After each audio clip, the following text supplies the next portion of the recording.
Omicron corona virus की ताज़ा तरीन किस्म जो अपने साथ नई पाबंदियां और परेशानियां लेके आया है।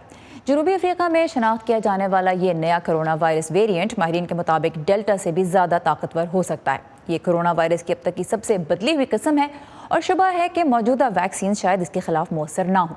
इसके केसेस अफ्रीका के अलावा कनाडा, यूरोप और मशरक़ वस्ती में सामने आ चुके हैं। पाकिस्तान, अमरीका, बरतानिया, यूरोपीय यूनियन, इसराइल, सिंगापुर समेत कई मुल्कों ने अफ्रीका के कुछ जनूबी ममालिक से मुसाफिरों की आमद पर पाबंदी भी लागू कर दी है। तो नए वायरस की खबरों के साथ ही हमने देखा स्टॉक मार्केट्स को भी धचका लगा और कई बड़ी कंपनियों के हिस्से की कीमत गिर गई। क्या हम इस वेरिएंट के साथ ही वबा के एक नए दौर में दाखिल हो रहे हैं? इसी बारे में हम बात करेंगे वबाई अमराज के माहिर डॉक्टर रशीद चटानी से, जो वर्जीनिया से इस वक्त बजरिया स्काइप मेरे साथ हैं। डॉक्टर साहब, आलमी इदारा सेहत ने इसे वेरिएंट ऑफ कंसर्न करार दिया है और अभी बहुत कुछ हम नहीं जानते इसके बारे में। कितनी फिक्र करनी चाहिए हमें इस वक्त? अस्सलाम वालेकुम, thank you for having me on the show. ये एक नया वेरिएंट है और नए वेरिएंट आते रहेंगे। हमें इस पे काफ़ी फ़िक्र करनी चाहिए। अभी काफ़ी चीज़ें जो हैं इसके बारे में हमें पता नहीं है। हमें ये नहीं पता कि ये कितना तेज़ी से फैलता है। कुछ अंदाज़ा हुआ है कि फैलता है। हमें ये नहीं पता कि ये कितने लोग को हॉस्पिटलाइज़ करता है, कितने लोग सीवियरली सिक होते हैं। नवंबर 27 बोत्सवाना के अंदर पहला केस आइडेंटिफाई हुआ था। उससे पहले साउथ अफ्रीका के अंदर first week second week of November से केसेस नज़र आ रहे थे। कुछ अनयूजुअल केसेस थे। अनयूजुअल केसेस इस तरह थे कि एक फैमिली प्रैक्टिशनर के पास बहुत सारे पेशेंट जा रहे थे जो कि यंग पेशेंट थे और वो बहुत ज़्यादा एग्जॉस्टेड थे। ना उन्हें लॉस ऑफ टेस्ट था, ना उन्हें लॉस ऑफ स्मेल थी, लेकिन कुछ को फीवर था और कुछ बहुत ज़्यादा एग्जॉस्टेड थे। तो 2 हफ्ते जब 16 तारीख को 4 फैमिलियाँ वहाँ पे गईं, पूरी तमाम 4 फैमिलियाँ एग्जॉशन की शिकायत कर रही थी। उनमें से कुछ काफ़ी लोग जो हैं 50% वैक्सीनेटेड थे। तो हेल्थ अथॉरिटीज़ को इन्फॉर्म किया गया और उनकी जेनेटिक सीक्वेंसिंग की गई वायरस की। उससे पता चला कि एक नया स्ट्रेन इमर्ज कर गया है। यानी जो आमतौर पे हम सिम्टम समझते हैं इन फैमिलीज़ में, उससे थोड़े से मुख्तलिफ सिम्टम्स नज़र आ रहे थे।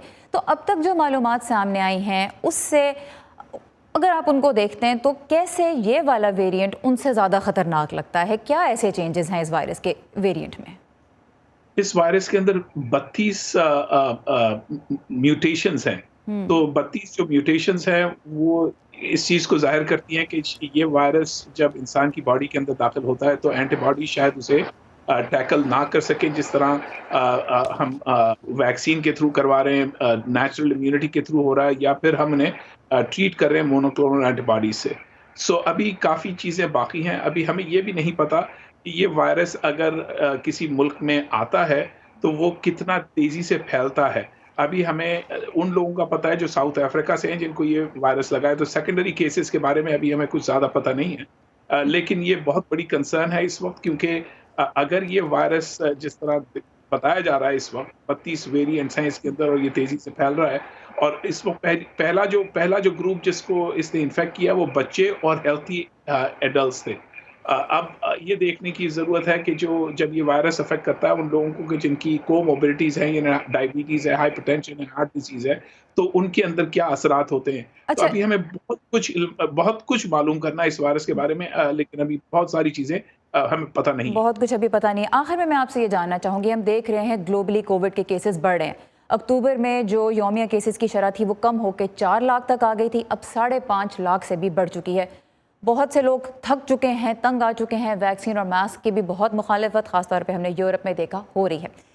अब ये जो नया वेरिएंट सामने आ गया है, क्या इसकी वजह से आपको लगता है कि लोगों को अब तैयार हो जाना चाहिए कि एक और दौर शुरू हो रहा है, या चूंकि अभी बहुत कुछ नहीं पता लिहाजा अभी बहुत ज़्यादा परेशान होने की ज़रूरत नहीं है? क्या कहेंगे आप? And I want to add this one more point to it, vaccination की कोशिशें जो पहले ही मुश्किलात की शिकार हैं, क्या अब मज़ीद मुश्किल हो जाएगा हेल्थ सेक्टर के लिए उसको इनकरेज करना?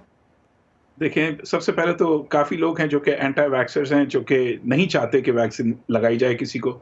लेकिन जो है वैक्सीन इस वक्त सिर्फ एक वाहिद चीज़ है हमारे पास। वाहिद तो नहीं, लेकिन एक बहुत इंपॉर्टेंट चीज़ है हमारे पास, हमारे टूल बॉक्स में, जिसे हम यूज़ करके इम्यूनिटी अपनी बॉडी के अंदर ला सकते हैं। और ये वैक्सीन जो है ये है सार्स कोरोना वायरस के लिए वैक्सीन। तो अगर ये लगाया जाएगा और बूस्टर डोज लगा लेंगे लोग, तो उससे بہت چانسز ہیں کہ جو ڈیزیز جب مینیفیسٹ کرے گی انسان کے اندر تو اس کے سمٹمز اور سمٹمز بہت مائلڈ ہوں گے. All vaccine right, is the big thing.